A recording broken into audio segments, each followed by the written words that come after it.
नमस्कार। SSGM college Kopargaon, कक्षा 11वीं, विषय हिंदी।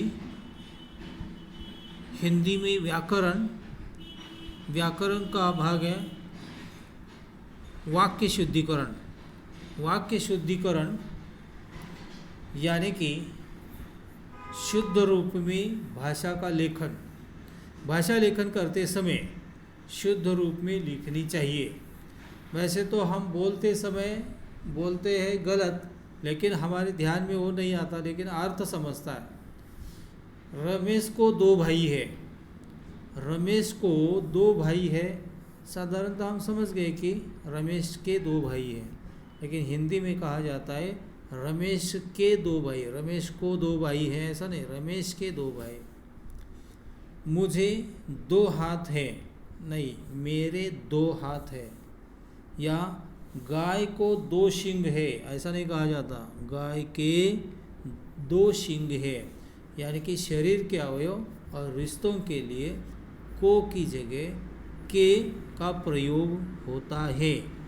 तो ये इस तरह से हम बोलते समय भाषा को गलत बोल सकते हैं, लेकिन अर्थ समझ में आता है तो हम इसके बारे में ज़्यादा सोचते नहीं।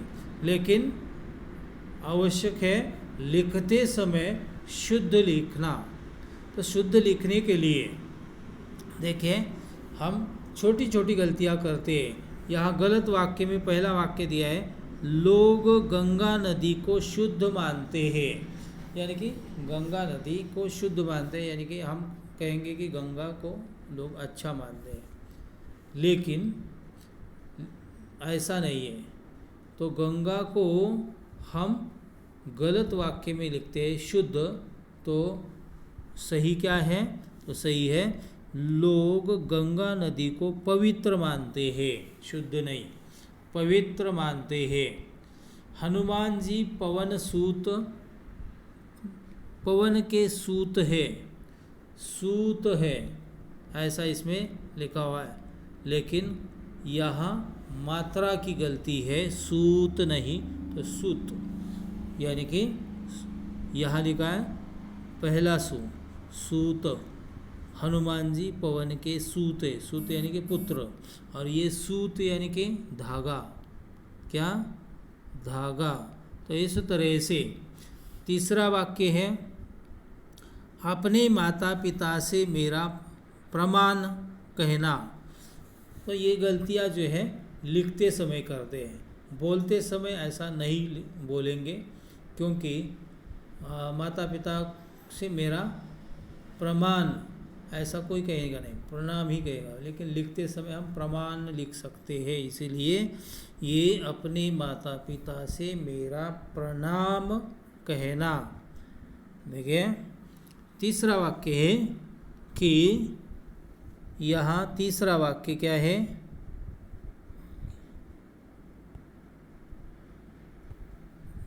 तीसरा वाक्य जो है ये तीसरा वाक्य क्या है कि अपने माता पिता। चौथा वाक्य, वह कलाई पर घड़ियाल बांधता है। हम मराठी भाषिक है, हिंदी भाषिक है तो ऐसा नहीं कहेंगे, लेकिन हम मराठी भाषिक होने के कारण घड़ियाल हम बोल सकते हैं, लिख सकते हैं, लेकिन घड़ियाल नहीं। तो यहाँ वह कलाई पर घड़ी बांधता है, ये सही है। तो पांचवा वाक्य, मुझे भूख लगी है। हम देखिए गलतियाँ करते हैं, हम कहते भूख और ऐसा लिखते भी है, जैसे कि सुखदेव शब्द होता है, सुखदेव, सुखदेव, सुगदेव असं बोलताना सुखदेव पण म्हणतो। तो बोलते समय जो गलतियाँ करते वो लिखते समय नहीं होनी चाहिए। यहाँ मुझे भूख लगी है, भूख, ख लिहायचं है आपल्याला। तो समझ में आया कि मुझे भूख लगी है। उसके बाद देखिए, आपने जो पुस्तकें दी थी वह सब मैंने पढ़ ली है। तो वह सब मैंने पढ़ ली है। तो पुस्तकें बहुवचन है, बहुवचन है इसलिए वे सब मैंने पढ़ ली है। आपने जो पुस्तकें दी थी यानी कि ज़्यादा दी थी, बहुवचन में है, इसीलिए वे सब मैंने पढ़ ली, ऐसा सही है। तो 7वां वाक्य देखिए, तुम तुम्हारे घर जाओ। तुम तुम्हारे घर नहीं, क्या, तुम अपने घर जाओ, तुम्हारे नहीं।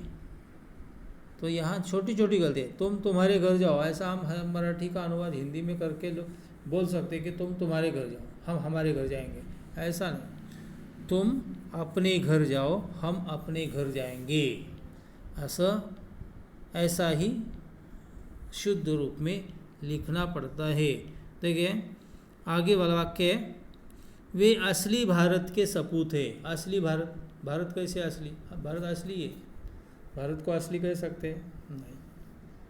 तो भारत के असली सपूत है, भारत के असली सपूत है या थे। तो इस तरह से आसान वाक्य दिए गए हैं। वे मोटा लड़के दौड़ रहे हैं। मोटा शब्द है तो वे मोटा लड़के दौड़ रहे हैं, यहाँ बहुवचन है इसीलिए उसे वे मोटे लड़के दौड़ रहे हैं ऐसा लिखना पड़ेगा। नहीं तो लड़का मोटा रखना पड़ेगा तो वाक्य पूरा बदलना पड़ेगा, वह मोटा लड़का दौड़ रहा है, ऐसा लिखना पड़ेगा। लेकिन बाकी का वाक्य पूरा बहुवचन में है इसलिए एक का वचन बदल देंगे, मोटा का मोटे कर देंगे तो मोटे लड़के दौड़ रहे हैं, मोटे लड़के दौड़ रहे हैं। देखिए आगे वाला, उसे गए हुए बस 5 मिनट हुई है। 5 मिनट हुई है ऐसा नहीं कहते, 5 मिनट हुए हैं। हम मराठी भाषी के इसलिए ऐसी गलतियाँ हो सकती है इसीलिए। तो देखिए हम बकरी को काट कर घास खिलाओ, वैसे तो सही लगता है वाक्य, बकरी को काट कर घास खिलाओ, लेकिन यहाँ बकरी को काट कर ये वाक्य और घास खिलाओ ये आधा अलग है। तो बकरी को काट कर यानी कि बकरी को काटेंगे क्या, नहीं, घास को काट कर बकरी को खिलाओ, इस तरह वो लिखना पड़ेगा। बकरी को घास काट कर खिलाओ, घास काटना ये शब्द महत्वपूर्ण है। इसी तरह से राजेश और राकेश स्कूल गया, राजेश और राकेश दो हो गए यानी कि बहुवचन हो गए, बहुवचन हो गया यानी कि राजेश और राकेश स्कूल गए ऐसा लिखना पड़ेगा। राजेश और राकेश स्कूल गए। दूसरा वाक्य, बेटा, बड़ा करता हूँ, बेटा मेला देखने की जिद छोड़ दो, बेटा मेला देखने की जिद छोड़ दो। जीद शब्द देखिए, जीद, यहाँ जीद शब्द है और ये जीद शब्द कहाँ है तो इधर है। ये जीद शब्द पहली हो गई है मात्रा, ह्रस्व मात्रा हो गई है, जीद नहीं तो जिद। वह लोग चले गए, वह लोग चले गए, यहाँ बहुवचन है तो वह नहीं, वे लोग चले गए। इस तरह से वह लिखना पड़ता है। लिखावट जो है वो शुद्ध होनी चाहिए। देखिए उसके बाद है, पुस्तकों का ढेर देखकर माँ दंग रह गई। ये तो बहुत आसान है, ये आपको भी आएगा। पुस्तकों का शब्द इस तरह लिखना पड़ेगा, पुस्तकों का ढेर देखकर माँ दंग रह गई। इसी तरह से हमें पक्का ईश्वर में विश्वास है, यहाँ थोड़ी गड़बड़ है, क्रम बदल गया है। हमें पक्का ईश्वर में विश्वास है, पक्का ईश्वर में नहीं, हमें ईश्वर में पक्का विश्वास है। पक्का विश्वास, हाँ शब्द, ये शब्द जो है ये महत्वपूर्ण है। ईश्वर में पक्का विश्वास है, इस तरह से वो वाक्य लिखना पड़ता है। मेरा घर तुमसे अच्छा है, मेरा घर तुमसे अच्छा है, तो ये गलत वाक्य है। तो हमें वैसे तो लगता है कि ठीक है, लेकिन सही वाक्य होता है मेरा घर तुम्हारे घर से अच्छा है, तुमसे नहीं। घर तुमसे यानी कि उस व्यक्ति से अच्छा, ऐसा नहीं, घर तुम्हारे घर से अच्छा है, ऐसा वहाँ लिखना पड़ेगा। ठीक है। मेरी बात में भरोसा रखो, मेरी बात में भरोसा रखो, तो ये साधारणतः इस तरह से मेरी बात पर विश्वास रखो, बात में नहीं, मेरी बात पर विश्वास रखो, इस तरह से लिखना पड़ता है। तो ये लिखावट अलग होती है, बोलना अलग होता है। बोलते समय हम कुछ गलतियाँ करते हैं, वो गलतियाँ साधारणतः ध्यान में भी नहीं आती और हम आगे चाहते हैं, कुछ उसके बारे में सोचते नहीं, लेकिन लिखते समय तुम गलत नहीं लिख सकते। इसीलिए ये कहते हैं कि मेरी बात में विश्वास नहीं, तो मेरी बात पर विश्वास रखो। आप किसको मिलने आए हैं, आप किसको मिलने आए हैं, ऐसा वाक्य है। तो किसको मिलने नहीं, आप किससे मिलने आए हैं। ठीक है, आप किससे मिलने आए हैं, ये साधारणतः सरल शुद्ध वाक्य में इस तरह से लिखा जाता है। खरगोश को काट कर गाजर खिलाओ। खरगोश को काट कर मुझे खरगोश को काटना पड़ेगा, खरगोश को काट कर यानी कि खरगोश काटना पड़ेगा, गाजर नहीं। तो गाजर काट कर खरगोश को खिलाना है, तो यहाँ खरगोश को गाजर काट कर खिलाओ। गाजर काटने की क्रिया होनी चाहिए, खरगोश काटने की क्रिया नहीं।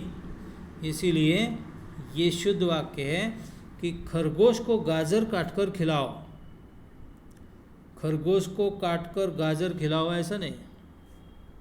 तो इस तरह से कुछ छोटी छोटी गलतियाँ होती है, वो शुद्ध करनी पड़ती है। शत्रु को मदद मत करो, शत्रु को मदद मत करो, शत्रु को मदद नहीं, शत्रु की मदद मत करो, शत्रु की मदद मत करो।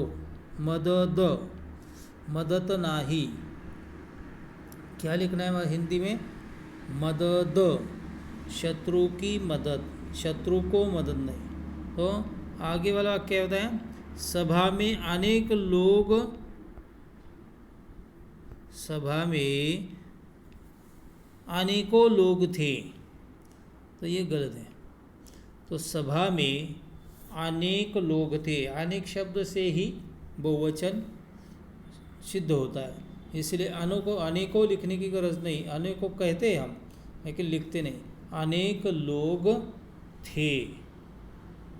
घर पर सब ठीक ठाक है, घर पर सब ठीक ठाक है, घर पर यानी कि ऊपर नहीं, घर में सब ठीक ठाक है, घर में क्या है, सब ठीक ठाक है, दिखाई देता है। घर में सब ठीक ठाक है, घर पर सब ठीक ठाक नहीं, घर में सब ठीक ठाक है। क्या आपके पिताजी घर है, आपके पिताजी घर है, तो ऐसा नहीं। क्या आपके पिताजी घर पर है, तो इस तरह से वो घर पर शब्द आवश्यक है। घर पर यानी कि घर के ऊपर नहीं। यहाँ हम कहेंगे कि आपके पिताजी घर में हैं, नहीं, तो आपके पिताजी घर पर है, यानी कि मराठी में कहते घरी आहेत का। तो इस तरह से ये आपके पिताजी घर पर है क्या, ये हम पूछ सकते हैं। मैंने भी खाना, ये क्या है, मैंने भी खाना खाया, क्या, मैंने भी खाना खाया, मुझे भी खाना, मैंने भी खाना खाना है, हे जरा चुकीचंच वाक्य आहे. तो असं कोई कहेगा नहीं ऐसा. मुझे भी खाना खाना है.